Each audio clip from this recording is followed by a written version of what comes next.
Hello again. It's OhioRAAM Show coming to you from Southwest Ohio, sponsored by Time Stations 41 at Oxford, Ohio, and Time Stations 42 at Blanchester, Ohio. We're not going to say a lot more about those because we'll be talking about that a little bit during the show.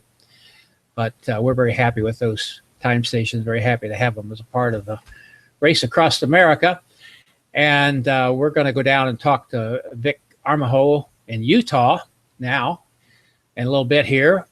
But first of all, I'd just like to say that I'm just very happy to be here and being able to do this thing because I was in the hospital ER on a couple days ago. We're recording this on the 21st of April. We're going to show it on the 10th of June. But I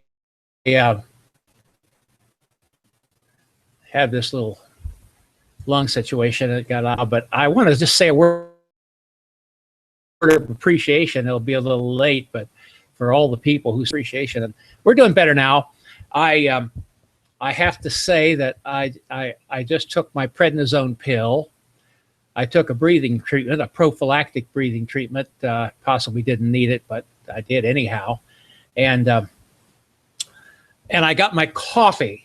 So between those three things, I should be really on top of everything here and in charge. Vic down there, I want to bring you on board here. You're not down there, out there in Utah.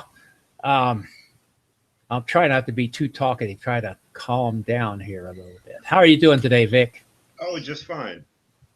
Sounding good. Look. Another beautiful sunny day here in Virgin, Utah. What's the town you're in? Virgin, Utah, just outside of Zion. Oh, okay. Down the southern part of the state, right? Yeah. Isn't it? Yeah. So you just moved? Yeah. My wife Kathy, she took a job with the Park Service at Zion, and so we pulled up stakes from Big Bear Lake, where we'd been for a couple of years. And here we are now. We were in Humboldt County in the Redwoods for 14 years prior to that. But hey, for me, any place that has a wireless connection and I've got my laptop, I can work there. It's just like I do on RAM. I get all that work done sitting in the passenger seat of a Dodge Caravan. Well, I want to talk about that a little bit later on, Vic. But when I heard you moved to Utah, we want to do this show, I said, I don't know, has he got a wax and string and tin can down there? Or well, they do have all the modern stuff here. It's not the latest and greatest. Wireless connection here, or the internet connection isn't the fastest, but it's enough for me to work with. Well, you're looking good there, and I don't see any lag. So I've seen real high-speed connections that didn't do quite that well. So, Vic, we're going to talk today about how to follow the race, and we've done this before. You were with us last year, and that was one of the most popular shows we ever did. That's good to know.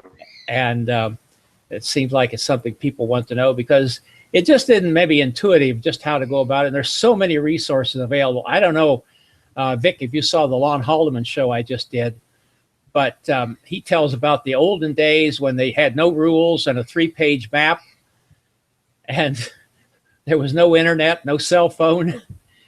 And it was kind of interesting how things have changed.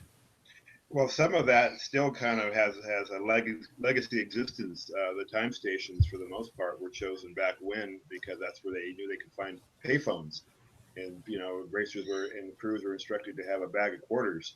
Of course, now everybody uses cell phones and satellite phones.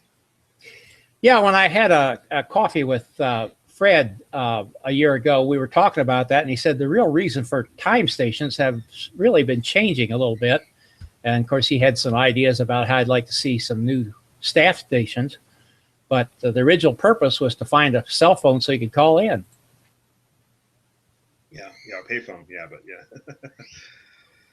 And I guess there's still places along the route where you don't get very good cell service as well, right? Yeah. There's some dead zones. All of Monument Valley, pretty much. Once you get from Kayenta, you're not going to get a cell signal again until you get to Mexican Hat. And then you lose it again until you get to just outside of Cortez. Okay, well, Vic, before we get into how to follow the race, tell me a little about yourself. You told me why you're in Utah, and what would you like us to know about you? Well, I've had various careers over my lifetime. I've done everything from real estate to motorcycle sales, and was a bike shop owner, a partner in a bike shop in Big Bear Lake for a time during the mountain bike heyday of the 90s. In '99, my wife Kathy and I moved up to Northern California, and I started putting on bike events up there. I became the race director of a long-standing event, the Tour of the Unknown Coast Century Ride. This is its 37th year, so I've been the director of that for, I think this is my 12th year.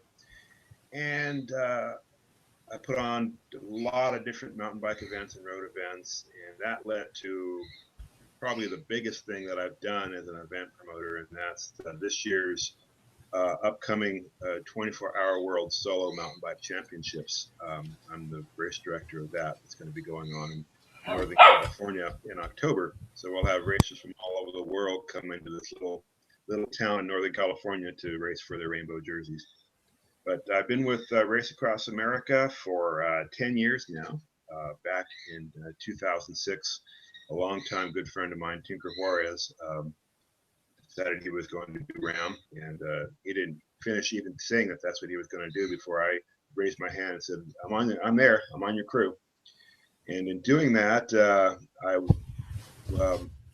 was doing blog reports and website reports for Tinker's own website, for Cannondale Bicycles website, his longtime sponsor, and also for Velo News. And that year, the RAM media folks saw what I was doing and invited me to be part of their media crew the following year, and been doing it ever since.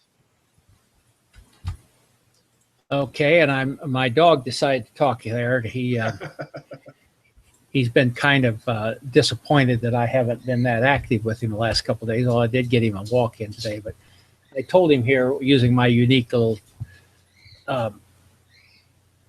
can of ultrasound that just told him to shut up. Works pretty good, actually. Okay, Vic, let's talk about how to follow the race, and you're going to talk me through it, and I'm going to show some slides as you do that. Okay. So where do you want me to start, Vic? Well, let's start at the RAM website. Okay, let's get that up here for you. And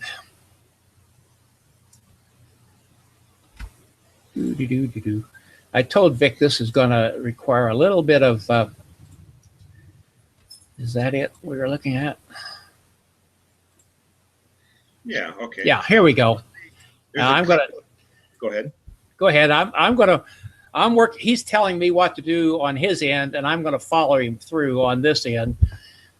So if it's a little raggedy, as I tell people, Vic, this isn't a professional job. We're just having fun. Well, there's a lot of different ways of finding out what's going on with the event. Right here is the raceacrossamerica.org website. You'll see there on that blue band, or that band of words in blue right there. If you click on results, what comes up is leaderboard. If you click on that, it'll show you, breaking it down into all the different categories, what the racer positions are, what time station they've been to, all of that. Right now, it's already populated with the racer names and numbers, and of course, there's nothing there under time station miles or arrival time or any of that because the race hasn't started yet. But that's your quick at a glance of what is going on during the race. And if there's a particular team or rider you're looking for, right next to where your cursor is now, to bring your cursor down a little bit, down, where it says RAM solos, RAM teams, if you click on any of those, it'll eliminate everything else from the board except for the solos or the teams, so that you can see who you're looking for. And the same applies to RAW also. Now, if you want to say, okay, my favorite racer just arrived at time station such and such, how far behind is the other racer? If you click there on time station report, it'll tell you exactly what time that racer got there and any of the other racers. You can also see arrival predictions. So if your racer, say, hasn't gotten there yet, you can kind of figure out based on the extrapolations that RAAM's results people have calculated when that racer will be there.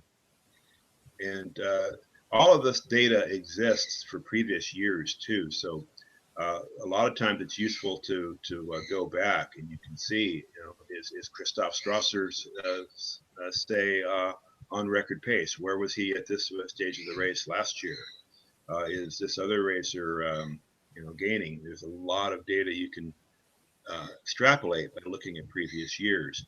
Now here we're looking at the arrival data, and it isn't divided out by solos or teams, so you do need to kind of glean things a little bit. So at this particular time station, there was you can see that it was a raw team, 3 feet for Pete, that arrived at this time station first last year. You can tell that it's raw because there's an R in front of their number, and you can tell it's a team, a 4-rider team, because their number starts with 400. That next team to arrive was a raw team. They were team number 200, so that was a 2-rider team. On and on. Now we see our first solo to arrive was Adam Bickett. The R designates that he's a raw racer. And let's see, if we continue down, we finally see that Christoph Strasser was the first RAAM rider. You see a number just by itself with no R designation, meaning that he's a RAAM rider. Now, some people are going to wonder why was Christoph that much farther behind? Well, Bickett and Balo, the only 2 solos ahead of them, they were raw racers last year. And the raw racers start prior to the RAAM racers. So what station is this? This is probably station 2. So yeah, at the starting line, they release racers 1 per minute. So after they get through all of the raw racers and all of the RAAM racers, Strasser probably didn't get rolling until a good hour or so after Bickett and Balo did. So that explains the difference in his arrival time. But you can also see too how much faster he was already going at that point. Look at over on the right there, the second column from the right. At that point, Strasser's average speed was already 27.92 miles an hour, where Bickett was at 22.19. So I'd venture to say that Strasser passed both of them not too long after that. He was going a good 6 miles an hour faster than either of those guys.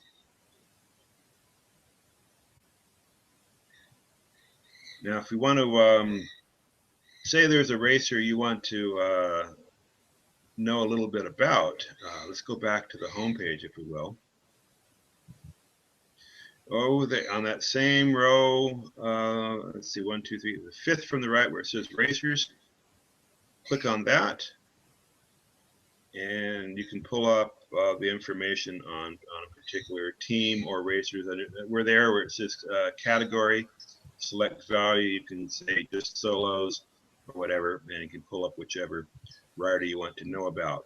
If the racer or team has done their homework, when you click on their name there under team name, it'll pull up their bio, a photo of them.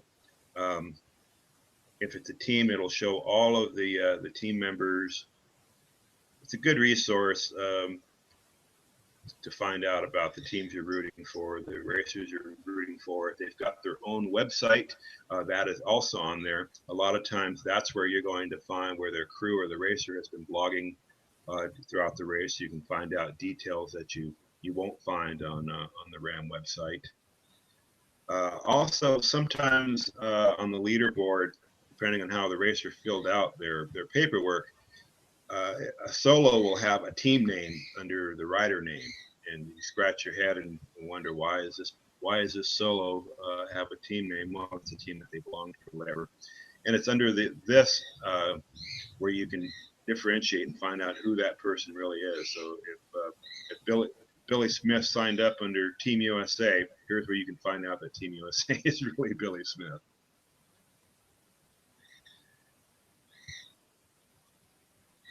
How am I doing? Is this as clear as mud, or?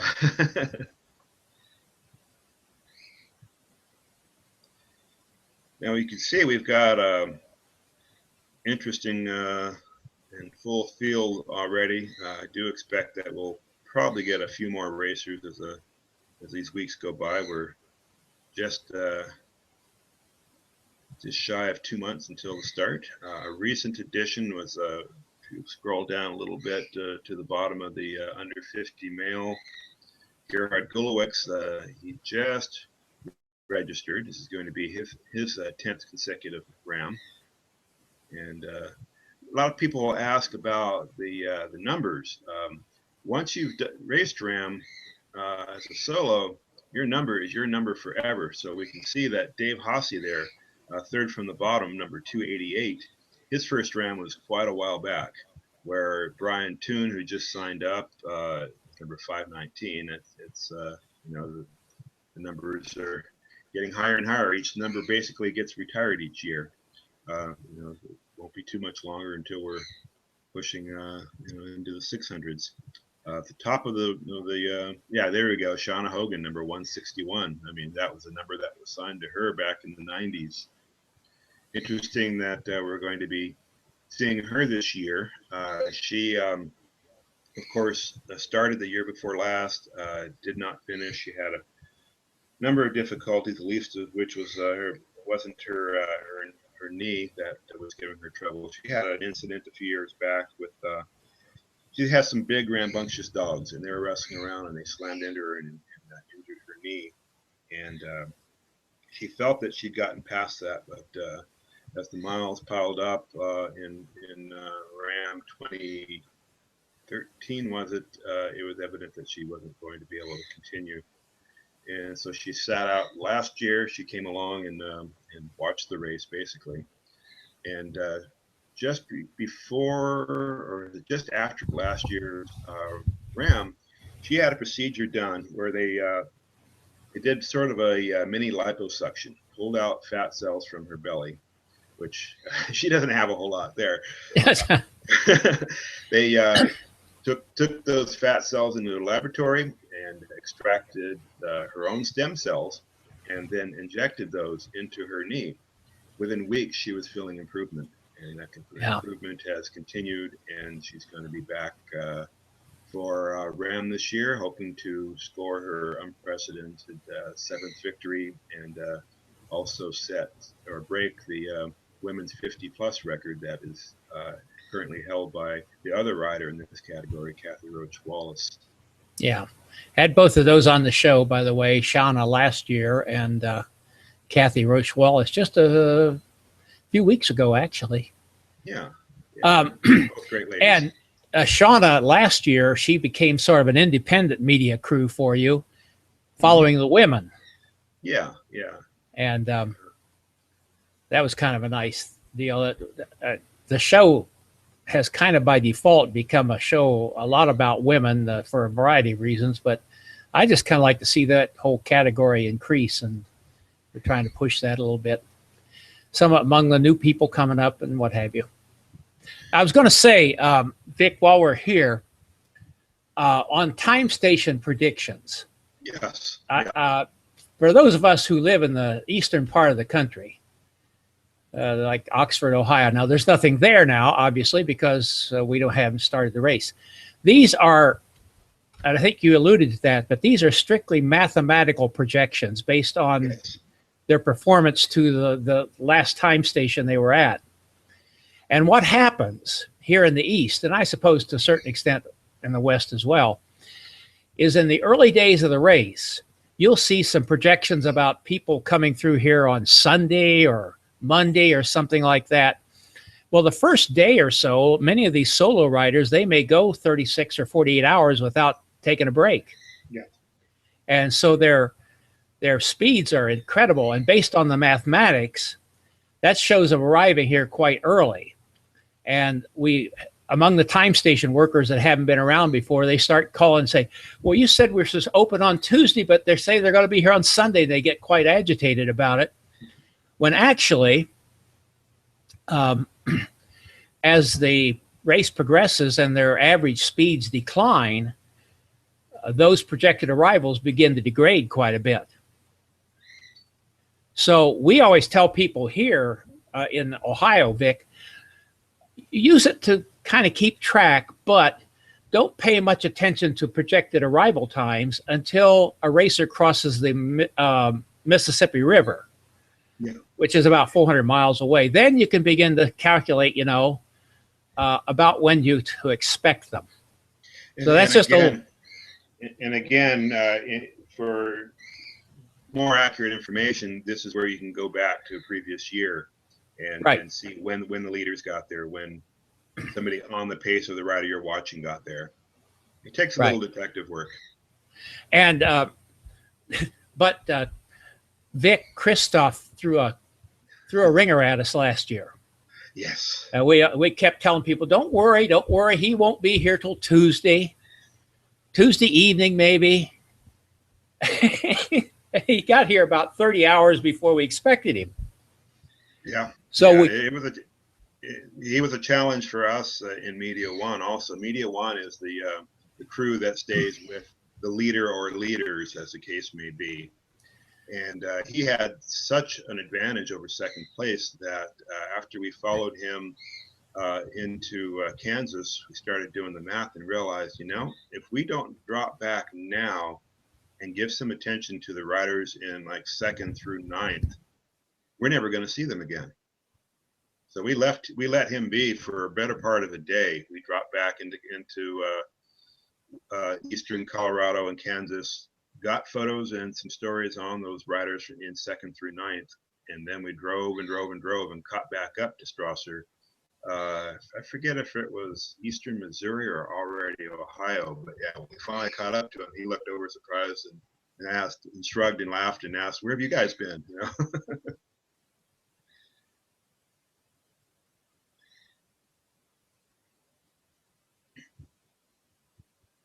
Usually.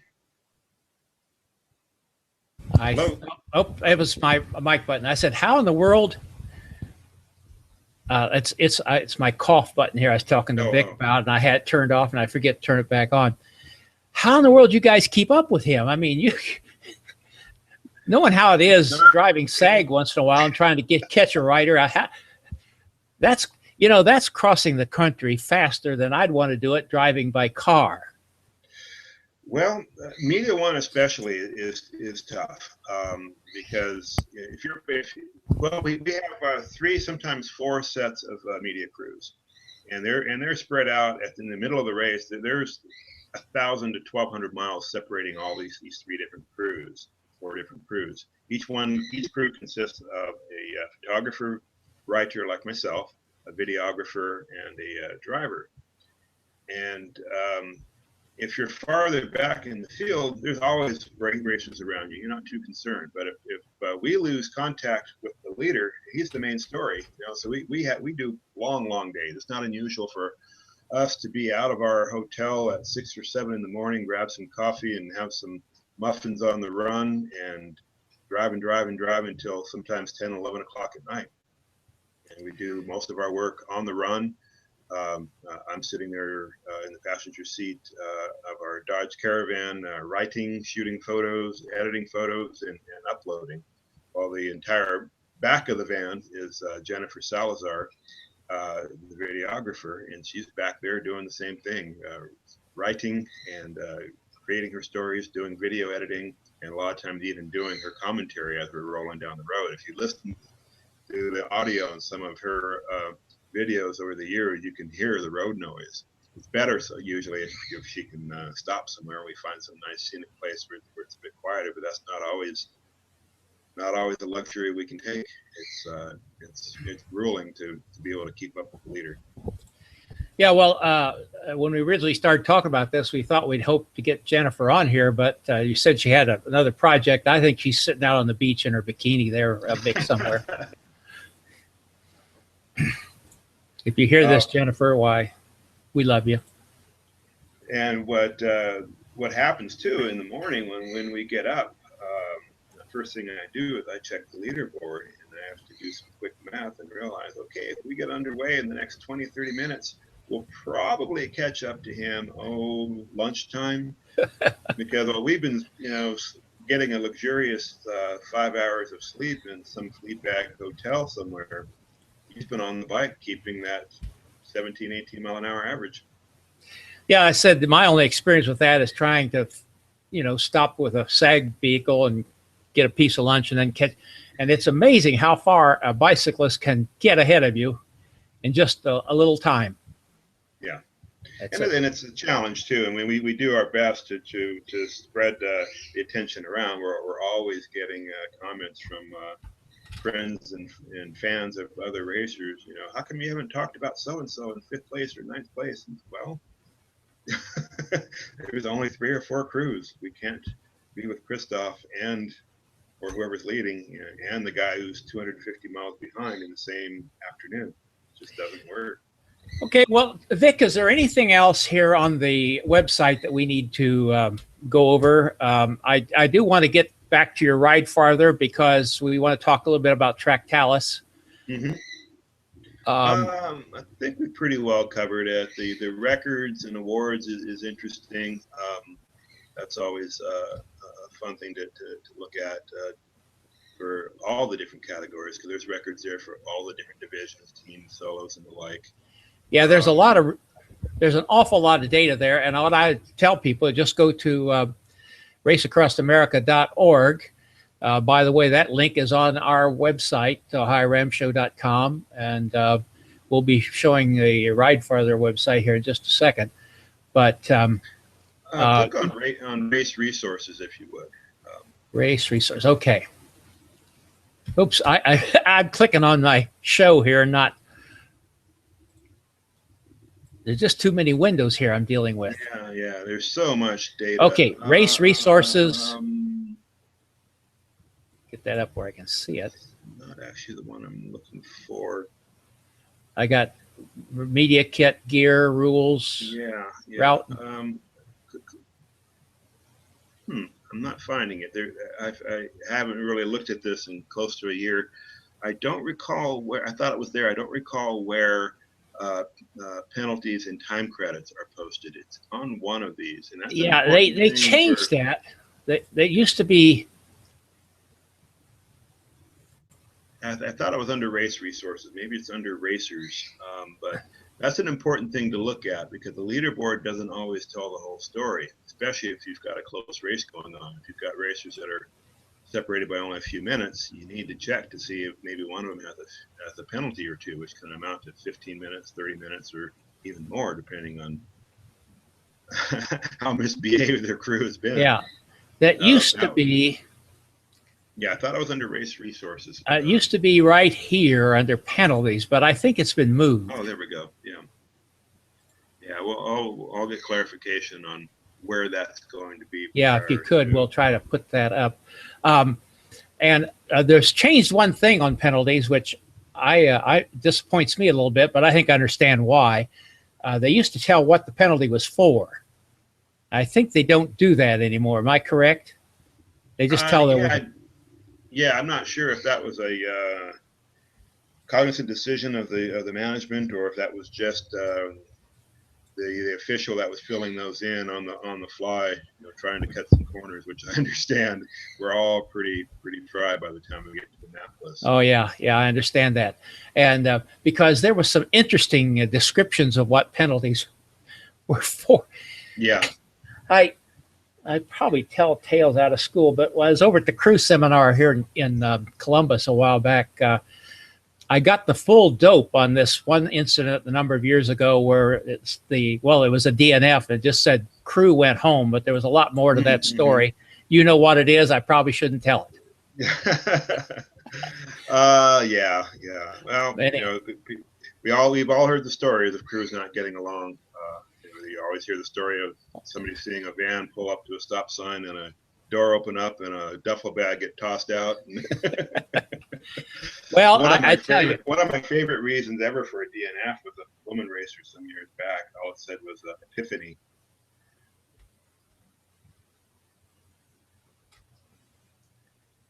Are you still with me? I'm still with you. Okay. Well, let's go over if you're ready, and talk to see if I can pull up. I said this would be a little raggedy because I'm trying to do several things at once here. Let's go to the Ride Farther screen. Okay. And tell me what we've got here. This, and you manage this screen, this site, don't you?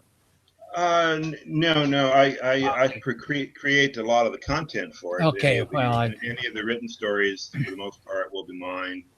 But this is where you go for where the daily recap videos go. Each day during RAM, they produce a length video that tells how the day unfolded.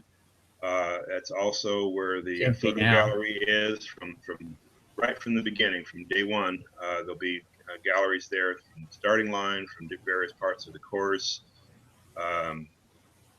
The pre-event gallery. I always shoot the riders meeting and then the riders arriving and setting up their vans and all that. And then late news, that's where my stuff usually is. The stories that I write, they go to Facebook and they go here. Usually they go to Facebook first. This isn't always the quickest and easiest place for me to be posting my stories during the event, especially when I'm operating off of a little MiFi device that isn't always right. Understand signal. This year they're going to add another tab where all of my written stories and photos will go. Good. Well, this page, like I said, there's a lot of information there that's not data driven, but more content media driven, I guess I should say. Yeah. I mean, right now we've got our sizzle reel, just some highlights about the event that are very eye-catching, very visual. But again, this is the best way of jumping right to the daily recap, and that's what all of these media videographers work so hard. There'll be video from all of the media crews out on the road, as well as the media crew that is still back at the start in the early days. We realize that once the solos start, there's still things going on in Oceanside for several days before the teams start. And now also, let's talk about Tractalis. You have links here to the App Store for iOS devices, iPhones and iPads. Yeah. And the Google. You can see in real time exactly where a given rider or team is at all times. And that you can do that on your iPhone, you can do that on your computer, whatever device you might or have. Androids as well. Yeah. And let me tell you, Vic, during the race, that is my primary source of information. Yeah. Especially when they get close to us. That GPS tracking, which is just totally changed how we follow the race. It has. It's wonderful. There's a few caveats there. However, I always base anything that I write on what Tractalis tells me, and then what has been verified with the leaderboard or headquarters. Because correct, I don't want to get all excited. Oh, look, so and so just moved into the lead or whatever.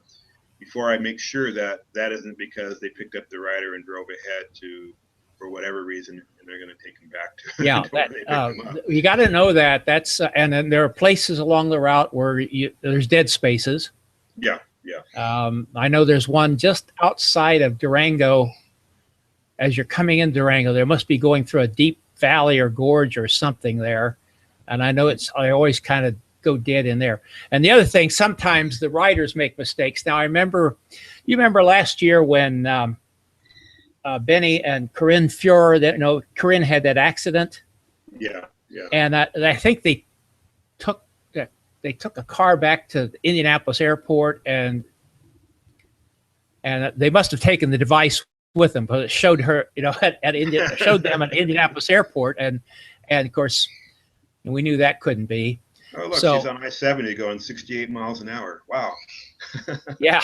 So you got to take it, like I say, the official information is the website. That's where we get the official dope. But the Tractalis is really wonderful, and I don't know, how often do they update? How often do they ping those? Do you know? It's every few seconds. Is it? Yeah. I think originally it was a little longer, wasn't it? Yeah, I'm not sure on that, but if you zoom in on a given rider, you can see that little icon moving along if you zoom in really close. Yeah, yeah, that is just a wonder. And we can't show it here, but there's so many ways to look at it that's helpful. And again, you'll figure that out if you just look at it, play around with it a little bit. But I keep that on my phone. It works anywhere you get phone, cell service, data service, and I think it's just a wonderful, wonderful thing. And one function it has that's kind of fun and very useful too is you can replay the entire race or the race thus far. So you can zoom in on your favorites, click replay, and you can see, okay, here's where so and so held the lead, and then this guy closed, and then this yeah. You can see all of that unfold. I know they had it on a race across Italy. Yeah, a week or so ago, and race across Italy had that, and again, here's an example of that's not always the way to go. The fellow who actually won in the closing hours was shown as being in second. Something was up with his track tellus, and it wasn't actually showing his correct location. Or you can be like Joan Deichmann and jump in the swimming pool there in Congress. Where's it at? In Congress. And that put an end into her track tellus, which I thought maybe you guys, maybe your officials ought to carry an extra one with them for that eventuality. I don't know. Just a thought. Okay, well, that's been good, and we appreciate that, Vic. Just to give a little help on how to follow the race, like I said, when we had Lon on, he was telling the olden days. And when I first started working time stations back in the 80s, we'd send cars running back, the route to see who was coming and all that sort of thing. And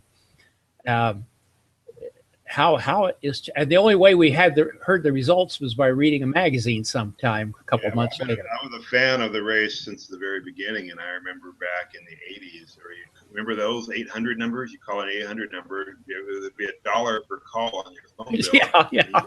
And there was just somebody reading off on a recording. It's like calling the movie theater, and so is leading in second. At 2 hours back is so and that was how you got the results. The dog says this is getting boring. I have to tell you a funny story about 800 numbers. When I lived up in Findlay, we were only 2 numbers removed from the information for one of the local theaters.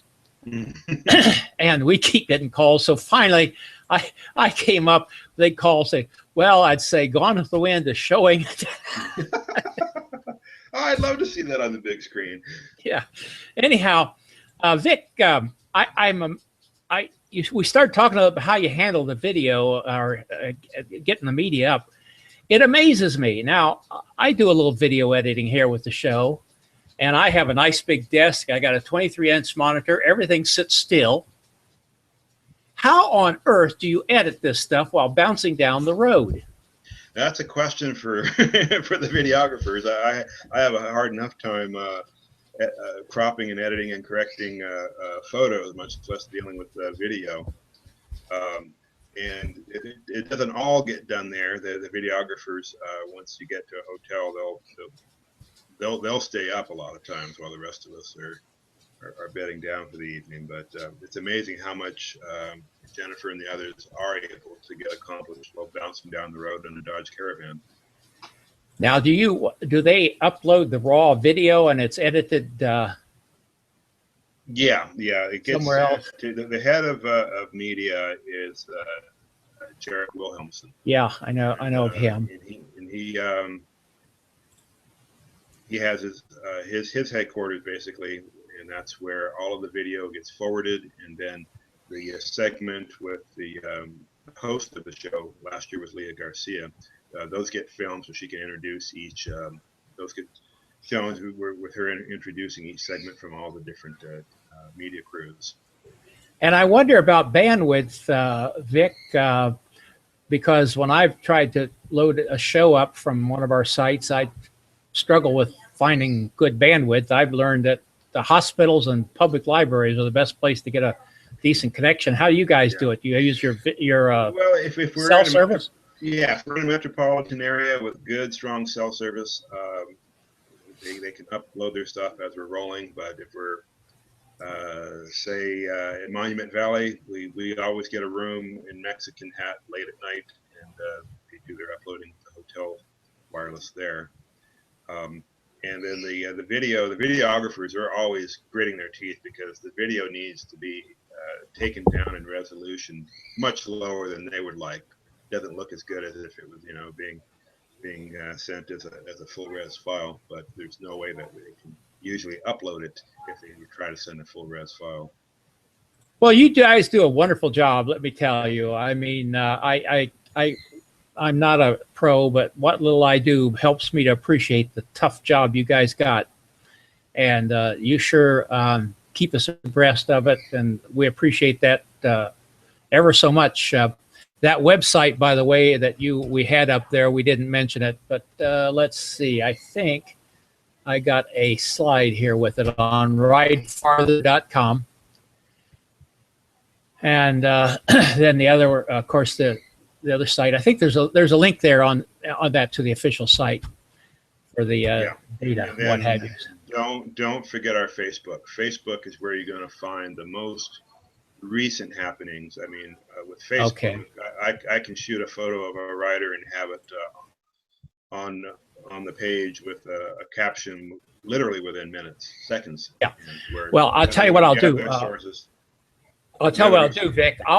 When I put the video on the website, I'll put a link right below the video. It'll be right perfect down here. If you're watching on OhioRAAMShow.com, if you're seeing it on YouTube or one of the other sites that link our playlist. And by the way, thank you, Vic, for carrying a link to our show there on ridefarther.com. We appreciate that and what you're doing there. So we'll have a link there for the Facebook page so you can find that real easy. Hey, Vic, thanks a lot here. Hang around for a little bit, and we're going to close this show down with a few comments, and we'll get you a chance to say goodbye here in just a moment. All right. Hey, this is the OhioRAAM Show. This is our website, OhioRAAMShow.com, if you're watching already there. But if you're watching it somewhere else, go there. There'll be some information. Like I said, the link to the Facebook page that we just mentioned will be there. There's links to the official RAM website. There's also a link there to John Foot's wonderful ultraracenews.com. I get my ideas for the show from him, and he is always finding new people, and I love to find new people to put on the show. It's got to keep feeding this system with new folks. So and we got a little new logo there. I found that I mean, that's our license plate now, or you can get that for a license plate, and it's open source, Vic, so I'm not stealing anything. I sort of thought that gives us a flavor of what Ohio is like. Cities, farms, hills, dales, Any rate, you can leave us a message there. Tell us what you think. You can leave us a note. You can leave your email address if you'd like to get notifications of future shows. The next shows you'll see will be coming from the race itself. And we're thinking about doing something a little different this year as we try to prepare some things coming from the time stations. And we want to say that our 2 time stations there are wonderful places to see the race. Vic, this is the place where the teams are catching up with the solo riders. So despite the fact that we have some of those early people like Strasser by, you come along about Wednesday evening, Thursday, Friday, there's people coming through all the time. And if there's not a racer handy, there's going to be crew, there'll be officials, there'll be media people like Vic. And there'll also be people there 24 hours a day to help you understand the race if you haven't been around it, update you on the latest information on what's happening, who's coming next, et cetera, et cetera. So if you're in the Midwest, Oxford and Blanchester is a great place to come and see the show. Just look for the McDonald's in both towns, and we'll be right there. So, Vic, anything you'd like to tell us before you go? Oh, just looking forward to rolling out of Oceanside on June 16th for my 10th consecutive round. Something about this event grabbed me by the brain years and years ago, and I've just been so honored and thrilled to be a integral part of it for these past 10 years. Well, Vic, we tell people here, if you don't want to get hooked on something, don't bother coming out. Because this has happened over and over again.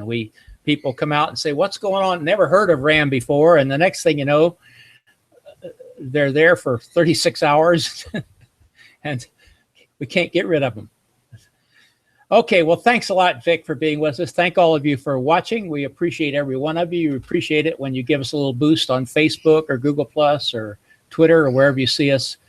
Well, it helps the show, but you know how this social media works. The more times you get likes and so forth, the more it's seen. And the more it's seen, the more people find out about the race across America and ultracycling. And that's what we're all here about. So with that, we're going to say good day to all of you. Bye-bye.